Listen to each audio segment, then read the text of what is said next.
বন্ধুসকল আজি মই বনাম গৰৈ মাছৰ পিটিকা কেনেকৈ বনাম গোটেই ভিডিঅ'টো স্কিপ নকৰাকৈ চাই থাকক আশা কৰোঁ আপোনালোকৰ চাই ভাল লাগিব ভাল লাগিলে প্লিজ লাইক এটা দিব বুলি আশা থাকিলে আসলতে এই পিটিকাটো মোৰ আইতাৰ ৰেচিপি হয় ভাবিলোঁ আপোনালোকৰ লগত শ্বেয়াৰ কৰোঁ প্ৰথমে মই গৰৈ মাছখিনি একদম জিয়া আছিলে ধুনীয়াকৈ বাছি কৰি ল'লোঁ আৰু এতিয়া ফিচাখিনি মই বেলেগকৈ ৰাখি কেৰাহীত অলপ পানী দি পেলাই তাতে হালধি নিমখ দি পেলাই অলপ সিজিবলৈ দিওঁ আৰু সিজা ঢাকনা মাৰি চিমত দি পেলাই সিজাম আৰু মোৰ সিজাখিনি প্ৰায় হৈ গ'ল এতিয়া মই অলপ ঠাণ্ডা হ'বলৈ দিছোঁ এতিয়া পানীৰ পৰা উঠাই পেলাই মই ইয়াতে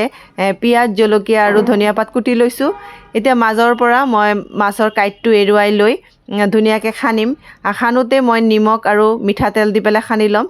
ধুনীয়াকৈ পিটিকা বনাই গৰম ভাতৰ লগত কিন্তু খাবলৈ বহুত ধুনীয়া হয় বন্ধুসকল আপোনালোকে 1 মিনিটত 1 কাঁহী ভাত কেনেকৈ শেষ হ'ব আপোনালোকে গমেই নাপাব খুব ধুনীয়া হয় খাবলৈ বন্ধুসকল এয়া মোৰ পিটিকাখিনি একদম ৰেডি হৈ গ'ল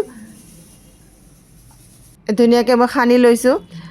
আজিৰ ৰেচিপিটো সাধাৰণ ৰেচিপি এটা আপোনালোকৰ লগত শ্বেয়াৰ কৰিলোঁ কেনেকুৱা পালে ভাল লাগিলে লাইক এটা দিব বুলি আশা থাকিলে আজিলৈ ইমানখিনিয়েই ধন্যবাদ